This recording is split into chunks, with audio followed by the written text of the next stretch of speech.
You know, tube baits have been around for decades, and for good reason. They catch fish. They are just fishing machines. Now, I started fishing tubes back when they first came out, back in the early 80s. And it was a West Coast thing, it came with the finesse stuff, and you know, it wasn't really popular in the US. So I've had a lot of experience fishing them in a lot of different ways, different situations. So today I kind of want to go over like the best ways to use a tube and how to start catching a lot of fish or more fish using tubes. One of the first things to know about tubes is that there's a lot of different ways to rig them, and they all work. But the original one, the original way that we used to do it is really, I still think, is like the best way to rig a tube. And that is you use a tube jig that's got a 90-degree bend on the eye, so it sticks out of the top of the tube.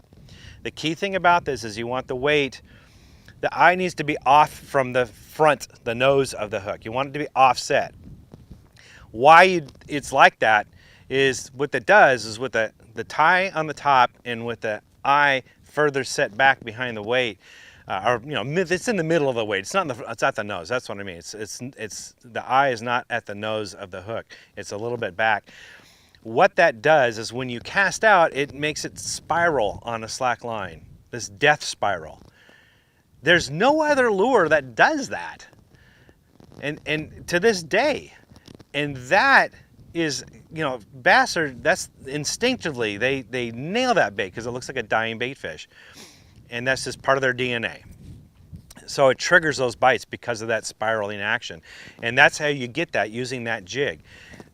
Now, there's other ways to do it. We also used to put it behind a split shot rig, and that still works today, and you can crawl it along the bottom. You know, people can argue about, is this a, does it imitate a bait fish? Does it imitate a crawdad? But I don't care. What I'm trying to do is have a certain presentation that the bass want that day. So sometimes the spiraling action, a lot of times that works, but other times they want it on the bottom, and that's when I'll use a split shot. I want it dragged on the bottom. You can also use other jig heads to bring it on the bottom. If you've got a jig head with the eye comes out at a 60-degree angle, like this one here, that gives it more of a gliding, swimming action through the water. And that's, I guess, more like a bait fish. And that sometimes can be a dynamite way to fish it. And then you can put it on drop shot. That's another way to do it. Texas rigging with the bullet sinker and flipping it, pitching into heavy cover. That's been very, very popular. It's very productive for me, especially. The thing about it is, when's the best time to fish these baits, right? So, you know, if the bass are slamming fast moving baits like spinner baits and topwater and crankbaits, fish those. I mean, that's what the bass want, fish them. But when the bite is off, they're in a neutral to negative feeding mode, and there's not a whole lot of activity going on, that's when you want to fish a tube. Now, a good way to know this is it's kind of like birds. If you notice that sometimes when you're fishing fast-moving baits, you see the birds on the shore or in the air, they're flying around, they're making noise, they're very active. Cows, same thing. You've got cows in the lake you're fishing, they're up and moving around and active. Other times, when the bite is off, a lot of times you'll notice the birds are up in the trees, they're sitting there, or maybe they're a bunch of geese and they're just laying down on the edge of the water or just floating around. The cows are laying down. They're inactive. People can say it's lunar times or there's other things going on, but nonetheless, a lot of that wildlife activity equates to the same type of activity level under the water. And during those times when it's not as much active, it's kind of quiet, that's when a tube shines. Because the tube, if you notice, doesn't have a lot of appendages, it doesn't have a lot of action to it, doesn't make a lot of vibration. It's very subtle and not a whole lot of movement or action to it. And that's a perfect time to use it. This is why the tube really does perfect under tough conditions, like say after a cold front.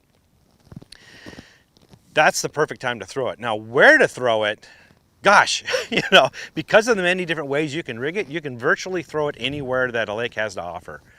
You can throw it on bluffs, you can throw it on riprap, you can throw it on heavy cover, wood, skip it under docks. There's really no limit to it. There's no wrong place or wrong way to fish it in that regard. Just go out and fish it. The idea here is to know where the fish are, and that's a whole nother topic, but locate where the fish are, and you can throw a tube there. You're not limited at all with tubes. That's the beauty of them. That's why they're in my tackle box and a lot of other guys, because you can throw them, in current. The thing about throwing current, you need to use a little bit heavier weight. You can still throw on a split shot, but use a heavier split shot, or you can use a jig head. I find a split shot's a little bit better and heavier current, doesn't get hung up as much. You need a little bit heavier weight, but you throw it, if the current's going this way, throw it upstream and let the current, let it just kind of bounce along the rocks on the bottom as it goes by you. And a lot of times that's when the bass hit it. They'll be sitting behind a boulder or something like that, look for some of the current break and bring it past them that way, let the current bring it to them, and they'll dart out and nail it almost every time. You know, it's just that good. But that's kind of where you fish it, and I'm kind of going back into how you fish it. I mentioned a couple because of the way you rig them is how you fish it, but also just casting out there and letting it hit the bottom, and you can fish it back just like you would a jig. You let it sit on the bottom for a count of 1 to 5 seconds, lift up on the rod tip and reel up the slack as you let it flutter back down, and then do it again a couple times. If you don't get bit, then bring it back in. A lot of times the bites come on the fall, so you got to be on point for that. Watch your line, because that's really your indicator when a bass bites, is that line will jump on you. You can skip it. This is an excellent skipping bait. You can skip it up under docks or under trees. You get to those bass where maybe other anglers missed. There's really no wrong way to fish it, although bringing it back really fast. I find that doesn't really elicit a strike. Some baits you can do that. Some baits you can burn them back and you'll get a reaction strike. Not so much with a tube. So that's probably one technique or presentation I wouldn't do with a tube. Now with the equipment you use, it depends again on how you're rigging it, where you're fishing it. If I'm flipping and pitching, I'm going full bore bait casting, right? I'm doing the flipping and pitching outfit. I'm using a 7'1", 7'1" to 7'6" pitching or flipping rod. That's a heavy power rod with a fast action tip. I'm using 30 to 50 pound braid, Seagar smackdown braid is what I use, and it's straight up. I'm not using any fluorocarbon leader or anything on it. It's a straight up braid. I'm using a heavy flipping hook designed for tubes. A Trocar makes an excellent hook for that. I got a link down on the bottom so you can take a look at it.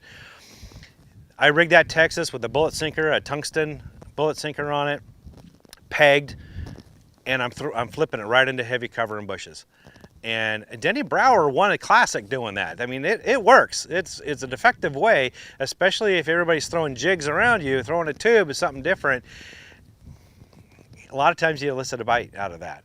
So a lot of times guys are throwing jigs that have craws on the end, a lot of action. The skirt's making a lot of action, and the jig is the tube jig is a lot more subtle. So it's a better presentation in certain situations than a jig.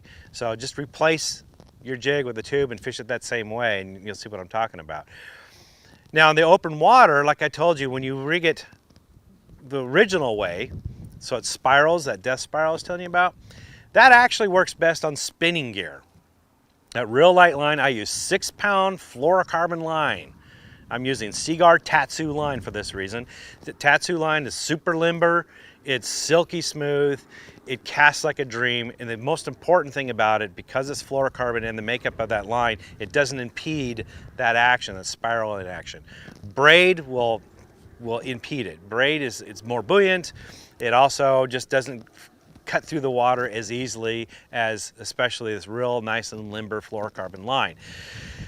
So I don't use any braid in that at all. I'm using lighter hooks now, maybe a 2/0 hook, something similar. You know, a 2/0 on. What you want is the hook to come right near towards the tail, where the tentacles begin. You want the hook to come out just before that, so it's actually poking through the body of the tube, not coming out of the tentacles. That way it stays pegged.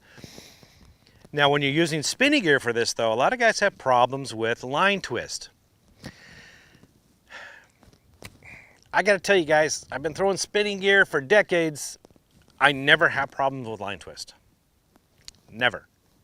Okay, I got a link up here, go follow it. There's a lot to the technique of using spinning gear so you don't get line twist. A lot more to it than just the way you spool it on your reel. There's a lot more to it. I'm not going to go into detail here, but if you follow the steps in this video here that I have linked, you won't have any line twist issues either. So because of that reason, I don't use any swivels or snaps or anything like that on the spinning outfit when I'm getting the spiral action. I don't need to. I'm not going to have any, you don't need to use braid to hide or conceal the twisting. You can use fluorocarbon, 6-pound fluorocarbon, like I just told you, without any line twist issues if you follow those steps. And it's a fantastic way. And this is probably the reason why I catch a lot of fish doing this. A lot of guys are using braid, or using other techniques, using, like I told you, swivels and things. That impedes the action. You want it to fall as freely as possible and let it do its thing. That's the key to getting those bites. Now, what kind of tubes to buy? Gosh, there's a ton on the market, right? The old standby, the 3.5-inch size tube, is the best. I've tried the different sizes and I've had some success with the 3-inch or smaller tubes, and some of the big jumbo tubes that are out there. I've had limited success with those too. It's not that they don't catch fish, but really what I'm looking for is 2 types of tubes in that size category. The majority of the ones I throw the most is the thin-walled or the normal size tubes.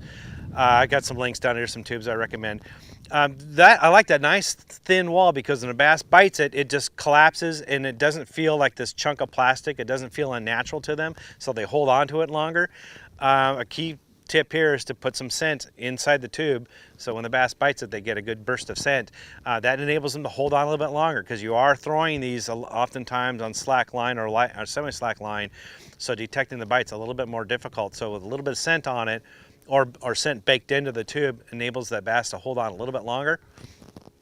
So that thin wall is what I use most of the time. However, if I'm flipping and pitching into thick, heavy cover, I'll get a thick walled tube, because it stands up more to pulling through all that heavy stuff. It doesn't tear up so much. Or if I'm just having a day when the bass are just annihilating tubes left, right, and front and center, I'll get one with a thicker wall, because it's more durable. It'll hold up for a few more fish than the thin wall one. But that's really the big difference that I use there. I don't really change up and go the jumbo size tubes or anything like that. It's just I'm looking at the wall thickness. Color-wise, green pumpkin, it's typical with any of the plastics. Green pumpkin works well. So does watermelon red seed. I like to use another color that some people call baby diaper yellow. There's a lot of different names for them. Old Ugly is another name for the color, but it's kind of a blend between green pumpkin and watermelon. It's just kind of it's a different kind of color, but I find that works anywhere in the U.S. I've fished everywhere except for the Great Lakes. That's actually coming up in a few months. I'm going to be fishing the Great Lakes. I'll get that off my bucket list. But I've caught fish all over the U.S. on that color everywhere. It's just, it doesn't matter if it's stained water, dirty water, clear water, great color to use. So that's it, man. Tube baits. Hold on. Now, if you watch this whole video, then for sure you're gonna wanna watch one of these 2 videos here. Now this one here, I handpicked for you.